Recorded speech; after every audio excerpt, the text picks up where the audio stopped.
নমস্কাৰ বন্ধু বান্ধৱীসকল, আজি দেখিছেনে মই ইয়াৰ ৰাতিপুৱাৰ পৰা ক'ত আহি আছোঁ। ইয়াত দেখিছে আহি মই পথাৰতে পাই গ'লোহি। ইয়াত দেখিছে আজি মানে পথাৰত কঠীয়া পাৰিছে। ইয়াত দেখিছেনে চব কঠীয়া পৰাত ব্যস্ত হৈ আছে। ইয়াৰ গৰু এহালো আছে কাষতে।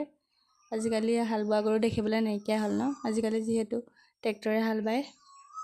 ইয়াত দেখিছে কিমান ডাঙৰীয়া ইয়াত একেলগে তিনি ঘৰে পাৰিছে কঠীয়া। ওচৰৰে খুৰা আৰু বৰ্তাহঁতৰ ঘৰো পাৰিছে ইয়াতে। ইয়াত দেখিছে চাৰিওফালটো ইমান ধুনীয়া লাগিছে দেখি, পৰিৱেশটো সেউজীয়া সেউজীয়া হৈ আছে।